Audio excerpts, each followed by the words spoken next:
नमस्कार दोस्तों, स्वागत है आपका C S journey vlog YouTube channel पर। अब प्रॉब्लम क्या हो रहा है, जो हमारा यूट्यूब चैनल का जो नाम है ना, तो वैसे मेरे दो यूट्यूब चैनल्स हैं। एक तो है मेरे लॉ का, जहाँ पर मैं लॉ रिलेटेड वीडियोस डालता हूँ, क्योंकि मैं लॉ ग्रेजुएट हूँ। अभी मेरा ग्रेजुएशन हुआ है लॉ में।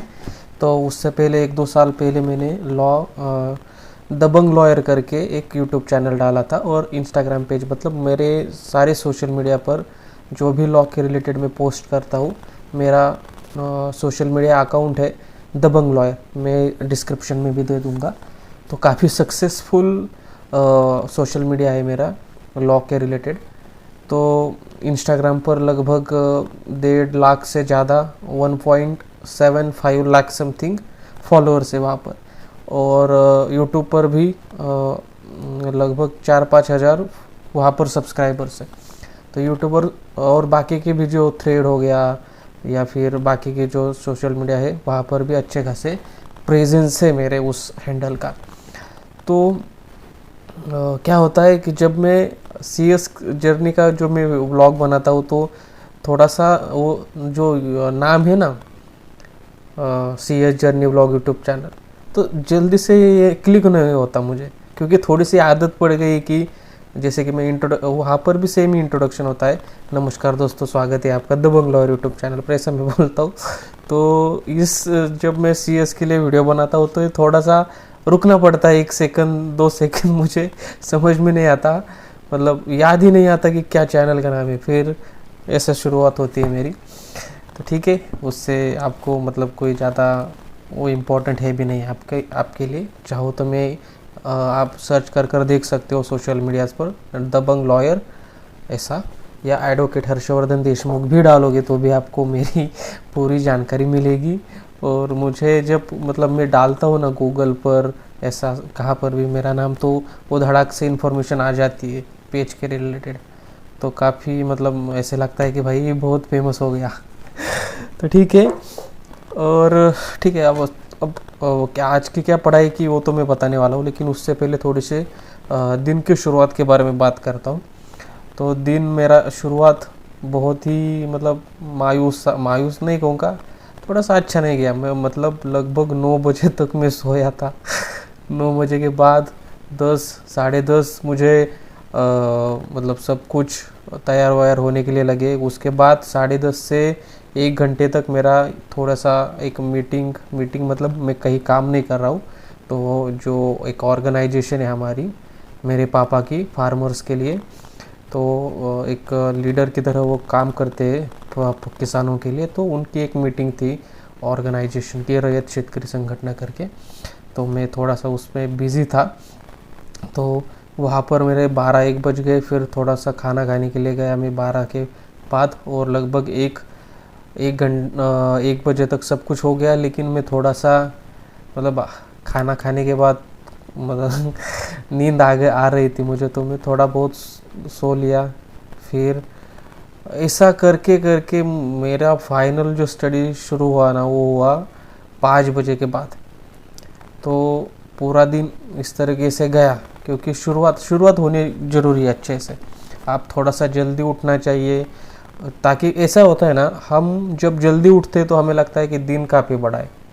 और उस वजह से क्या होता है कि आपके तो जो भी आपका काम है, वो ऐसा लगता है कि भाई जल्दी से हो रहा है, या थोड़ा सा एनर्जी फील होती है। हाँ, लेकिन ये बात है कि हर किसी का नेचर अलग है, हर किसी का स्केड्यूल अलग है।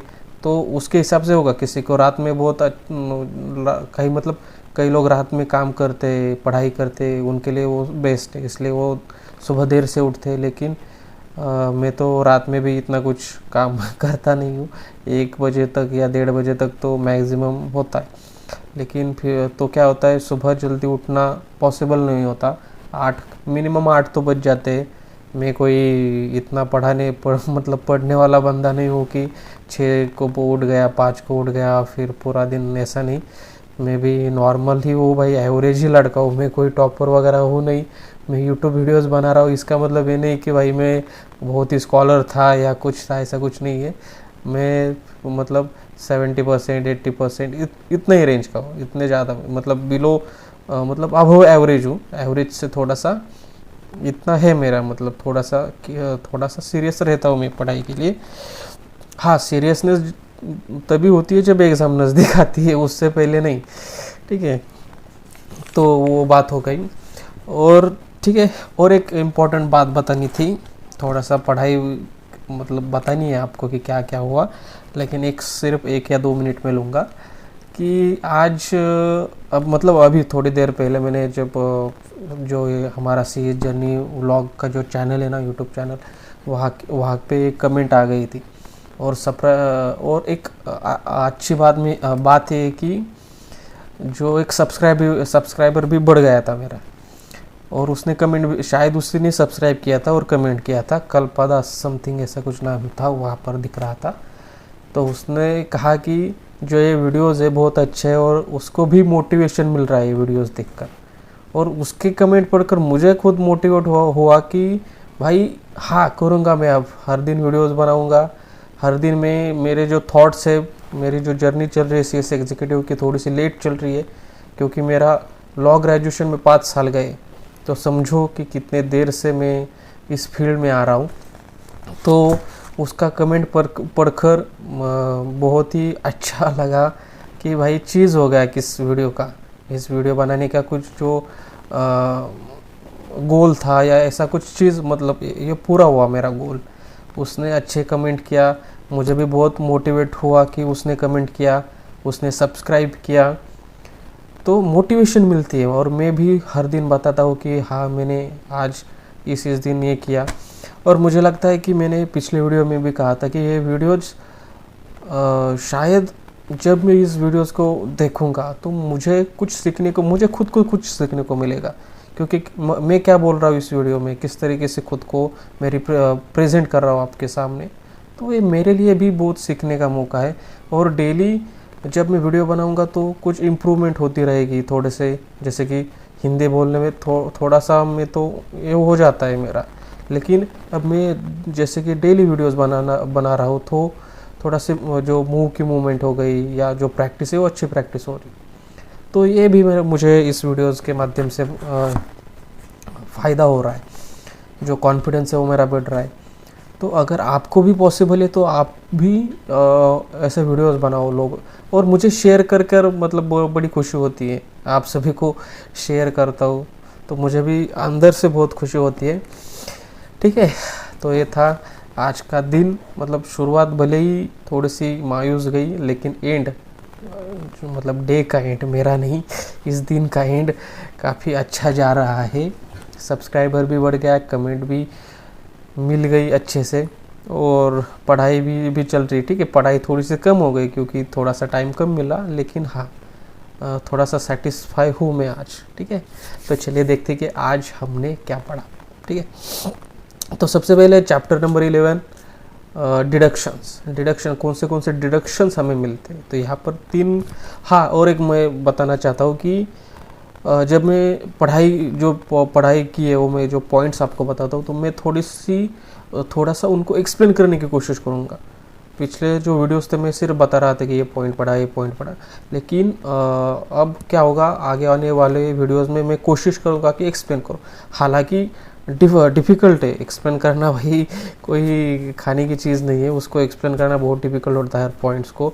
और मैं इतने लेक्चर्स देखता हूँ कि मुझे भी याद नहीं रहता, और रिवीजन नहीं हुई होती। मैं जब वीडियोस बना रहा हूँ तब मैं कोई रिवाइज नहीं करता, और सीधा जो भी मेरे दिमाग में आए वो मैं बोल देता हूँ।